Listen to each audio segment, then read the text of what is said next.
Hammaga assalomu alaykum. Sizlarni aynan shu videoda ko'rib turgan juda ham xursandman. Aynan shu videoni oxirigacha ko'rsangiz afsuslanmaysiz. Hayotingiz 180 gradusga avtomatik o'zgaradi. Nega desangiz, chunki bu videoda sizlar bilan qanaqasiga kamroq ishlab, ko'proq pul topishi va ko'proq narsaga ulgurishi gaplashamiz va men sizlarga 9 ta maslahat aynan shu bo'yicha birma-bir beraman. Qani ketdik. Lekin spoiler bo'ladi. Spoiler aytaman sizlarga. Eng oltin qoida hamma narsaga ha demaslik. Chunki biz hammamiz o'zbek oilada tug'ilganmiz, o'zbekchilikda o'sganmiz, o'shaning uchun hamma narsaga o'zimiz xohlamagan narsalarga ham ha deymiz. Va bu narsani men sizlar bilan hozir birma-bir ko'rib chiqaman. O'zimda bilasizmi, nima xatolar bo'lgan? Men nima uchun ko'p ishlardim, lekin kam pul topardim. Hech narsaga ulgurmas edim. Eng birinchi xatolarimdan biri bu 2022-yilda bo'lgan. 35 ta ekspert bilan ishlardim. Mana bir kunda, bir sutkada kamida 18 soat vaqtim prям o'tirib ishlashga ketardi. Plus komandani boshqaruvni qila olmas edim. Ikkinchisi esa bu bir vaqtda ham o'sha payt mashinasi bilan shug'ullanib, bir vaqtda men formaga kirmoqchi bo'ladim. Chunki o'sha payt ozg'in edim, hozirgi kundan ham yana ozg'inroq edim va bir vaqtda men 10 kilo vazn olmoqchi bo'lganman. Keyingisi esa bu ham angliyskiyimni ham yanada yuqoriroq darajaga ko'tarmoqchi bo'lganman. Keyingisi esa bu 5-6 tilab bir vaqtda kurslar sotib olib, har xil yo'nalishlar bo'yicha o'rganmoqchi bo'lganman.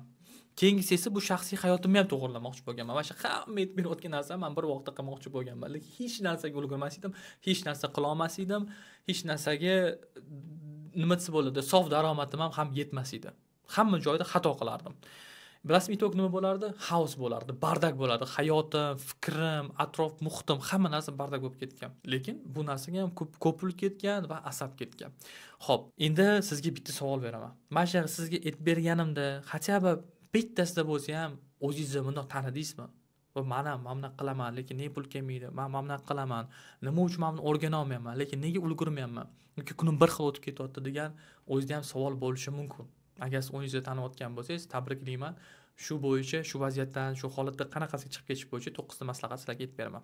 Xo'p, o'zi bu narsa qayerdan o'zi olingan? Hamma narsa insonda yoshligidan, oilasidan boshlanadi.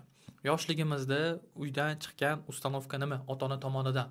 Endi men bu sizlarga hozir bu psixologlik qilmayman, lekin bor narsani aytyapman. Ko'p ishlasang yaxshi pul topasan. Qancha ko'p charchasang, ko'p mehnat qilsang, ko'p harakat qilsang, shuncha san o'zingni hayotingda yuqori cho'qqilarga erishasan degan gap bor. To'g'rimi? Lekin eshak ko'p mehnat qilib hali shu kungacha uzoqga bormagan. Yoki masalan halol mehnat qiladigan insonlar juda ham ko'p. Masalan stroykada ishlaydi yoki qora mehnat qiladigan odamlar bor. To'g'rimi? Puli to'g'ri, balki barakali, halol, lekin topsa oyiga 3 million, 5 million oylik topadi. To'g'rimi? Bizani o'zimizning oilamizda ham yoki qarindoshlarimizda ham, tanishlarimizda ham bu holatni biz hammamiz ko'rganmiz. Siz nima haqida gapirayotganimni hozir tushunyapsiz. Endi qarang. Birinchi maslahat bu nima? O'sish degani har doim nimadir qo'shish emas, balki nimadir olib tashlash degan tushuncha bo'lishi ham mumkin. Aynan o'zimda shunaqa narsa bo'lgan. O'smoqchi bo'lganimda har doim nimadir qo'shish kerak, nimadir ko'proq qilishim kerak derdim. Yo'q, aslida nimadir olib tashlash ham bu o'sishga kirar ekan. Masalan, o'zim misolim sizlarga aytganimdek 35 ta ekspert bilan ishlardim. Qachonki shu narsani 15 ta ekspert tushirganimda, men kamroq ishlab ko'proq pul topishni boshlaganman. Ko'proq narsa ulgurishni boshlaganman. Chunki mana sof daromadim ko'payishni boshlagan. Undan keyin esa bitta o'zim yurishni qaror qilganman. Hamma ekspert topib tashlab, bitta o'zimga upor berishni boshlaganman. Lekin, конечно, bundan oldinga menga tajribalar barib kerak bo'lgan. Hozirgi kunda men kimga aylanishim uchun u narsada men afsuslanmayman, to'g'ri. Lekin baribir odam har bitta etapni to'g'ri o'zi bosib o'tish kerak. Oxiri u nimadir yuqori natija keladi. Va 2023-yilda, dekabr oyida, 2024-yili yanvar oyida men birinchi o'zimni полноценный onlayn va offlayn kursimga start berganman o'zim Instagramda. Va birinchi zapuskimni adashmasam o'sha payt 50 ming dollardan oshuvga qilganman. Va bundan qarabsizki 80% sof daromad o'zimning cho'nchagimga tushgan. Ekspert bilan ishlayotganda esa 35% olardim, komandaga, rasxodga, ofis arenda, unga bunga rasxodlar ketardi. Ko'p ishlab kam pul topardim. Undan keyin esa qanaqasiga kamroq ishlab ko'proq pul topishni tushunganman. Shu har doim hamma narsani qo'shmas, balki nimadir olib tashlash ham bu o'sishga kiradi. Bu birinchi maslahat. Ya'ni fokusni bitta joyga berish. Hech qachon bir vaqtda 2-3 ta stolda o'tirishga harakat qilmang. U narsa sizga o'xshamaydi. Hech qachon. Xo'p, ikkinchi maslahat esa bu yo'q deyishni o'rganing. Bilasizmi, o'zimni daromadim mana shu Mercedes GT sotib olganimdan keyin qanaqadir miqdorda ko'tarilishi emas, naborot tushishni boshlagan. Nega? Chunki mani diqqatim, fokusim, yo'l yog'masligim, o'zimni ham xato ko'p o'tgan, mani minusga tiqardi. Nega? U telefon qilar urinsa, og'ayni ana mashinani oyog'ini ko'ringlar, aylantiribki, u qilaylik, bu qilaylik yoki to'yga chaqirar, kimdir kuyovnavkariga chaqirar, zagsga, raddomga, uni buni bitta gaplar faqat foydalanishni boshlashgan odamlar. Men hamma narsa ha. Nega? Chunki o'zbekchilikda o'zbek tarbiya ko'rganmiz. Hop.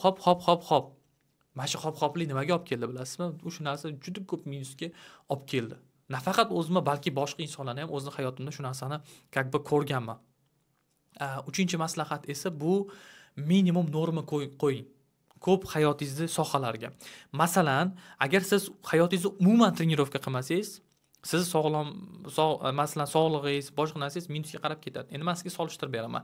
0 trenirovka bir haftasiga va bor yo'g'i 3 ta dona trenirovka 20 minutdan bu sizni 1 yildan keyin bilasizmi, qatga olib keladi. Bularni orasidagi farqi juda ham katta. Lekin bu bir haftada 3 ta trenirovka bilan 20 minutdan va bir haftada 6 ta trenirovka 40 minutdan bularni orasidagi farq unaqa juda katta natija bermaydi. Tushunyapsizmi? Lekin umuman qilmaslik bilan ozgina qilishi farqi juda ham katta. Agar biz долгосрочный основада bu narsani qaraydigan bo'lsak. Xo'p, ya'ni har bitta sohada kichikgina qadamlar qilib qo'ying. Chunki o'zimda nima bo'lgan, masalan, shuncha kungacha shu paytgacha men o'zimga trenirovka vaqt topa olmas edim. Oxiri bitta rossiyskiy bitta o'zim o'qigan insonni mana shunaqa YouTube'lardan, kurslardan ko'rib chiqqandan keyin men ilm olishni boshlaganman. O'sha yerdan o'rganishni boshlaganman. Hayotim o'sha orqali to'g'irlashni boshlaganman. Tushunyapsizmi? O'zingizga baribir hamma narsani qanaqa miqdorda zaranniy plan qilib, qanaqa kichkina narsadan boshlashingiz kerak baribir. Qachondir emas, qachon. Xo'p. 4-chi maslahatim bu har bitta vazifaga deadline qo'yishingiz kerak. Nega? Chunki agar konkretni kuni va vaqti yo'q bo'lsa, deyarli hech qachon bajarilmaydi. Men xuddi sizlarga aytib bergan misolim. Oldin trenirovkaga boraman, bugun boraman, vaqtim yo'q. Ertaga boraman, vaqt yo'q. Bugun yana boraman dedim, shunaqa qilib meni 1 yil vaqtim o'tib ketgan. Chiqmaganman trenirovkaga. Qanaqasiga mirsay deyman, shu vaqt topa olmaslik mumkin. Keyin men o'sha videolarni ko'rib, har xil narsalarni praktika qilib ko'rgandan keyin u narsa meni hayotimni o'zgartirishni boshlagan. Men o'sha hamma narsani zaranniy plan qilishni boshlaganman. Что men har dushanba, chorshanba, juma soat ertalab 9 dan 11 gacha trenirovka chiqaman. Men har seshanba, payshanba, shanba soat 2 dan 4 gacha syomka qilaman. Qachonki siz oldindan reja qilishni bilmasangiz, siz hech qachon u narsani bajarmaysiz. Shuning uchun har bitta vazifani oxiri deadline va aniq vaqti va kuni bo'lishi kerak. O'shanda siz yuqori natijaga chiqasiz. Xo'p. 5-maslahat esa bu fokus. 4 soat masalan fokus bilan ishlaganingiz, mana shu tinmasdan hamma narsani chetga surib qo'yib, bu sizga kattaroq natija beradi. Chem siz 4 kun vaqtingizni prosta yoqdan bu yoqqa yurib, plansiz, rejasiz, fokussiz qilganingizdan ko'ra. Bu aynan o'zimda ham va boshqalarda ham va o'quvchi shogirdlarim va o'zim ustozlarimni ishlagan aynan bir sizga instrumentni aytyapman. Xo'p, yana bu yerda nima ayta olaman sizga? To siz telefonni o'chirib qo'yishingiz kerak. Уведомлениyalarni ham telefonni o'chirib qo'yishingiz kerak va o'zingizdan kamida 5 metr naryoqda bo'lgan distansiya qo'yib qo'yishingiz kerak. O'shanda siz fokusingizni bitta joyga qarata olasiz. Xo'p. 6-maslahatim esa bu energiyani taqsimlash. Masalan, bizning sohamizda strategiya tuzish, program yozish, ssenariy qilish, yillik plan qilishga bizning juda ham ko'p energiya, quvvatimiz, ya'ni bilimimiz kerak. Ya'ni biz bu narsani endi masalan ertalab turganimiz yoki 100% energiyaga boy bo'lib to'lib turgan paytimiz qilishimiz kerak. Lekin mana yana shunaqa 2-darajali masalan ishlar bor. Bu bo'lishi mumkin nimadir o'zgartirish kerak, qat'iy borib kelish kerak, nimadir joylash kerak, kimdir bilan uchrashish kerak.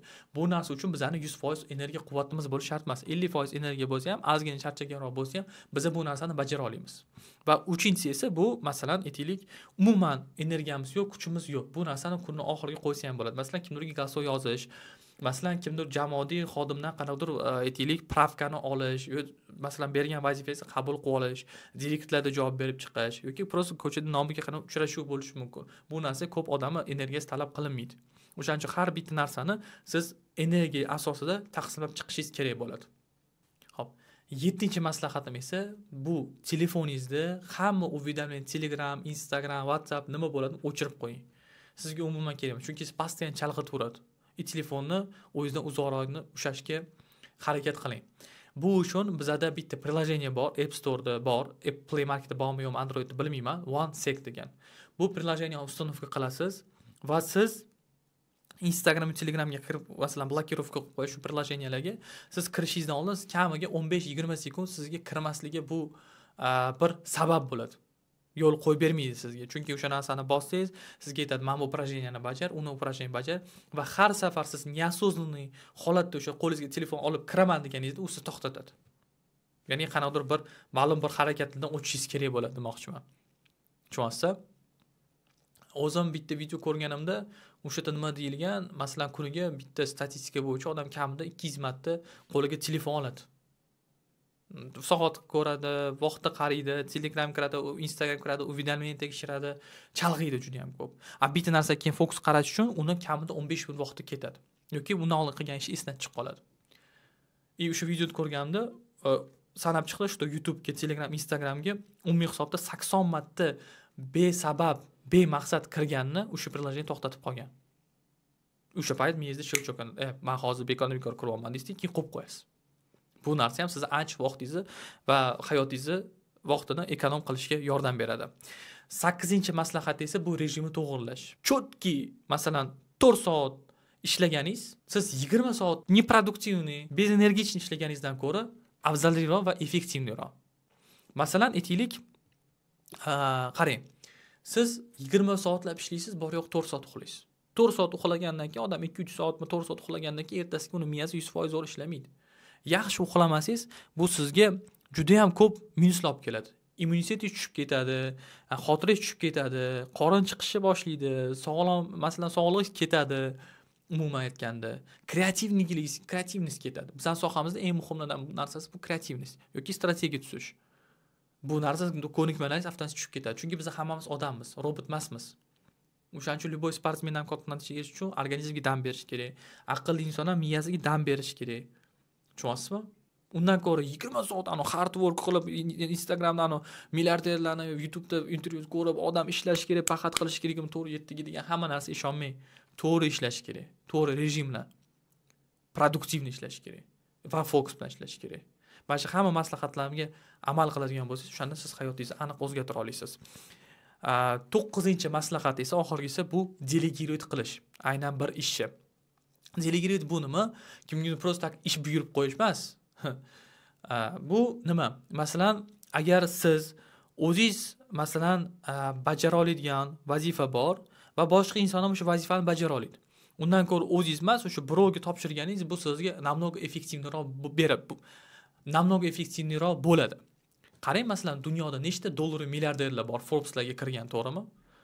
Bunda qarasangiz, bittasida masalan Starbucks asoschisi bo'ladimi, umi, bumi, любой bitta odam oladigan bo'lsangiz, nechtadir mamlakatda, nechtadir shaharda, nechtadir masalan set bo'yicha kafenyasi, restorani yoki qanday biznesi bo'ladi. Ular bitta o'zi bo'lib qanaqa shuncha narsani boshqaradi. Ham shaxsiy hayotiga vaqti bor, ham oilasiga vaqti bor, ham ishiga vaqti bor, ham biznes uchrashuvlar bor, ham biznes boshqaradi.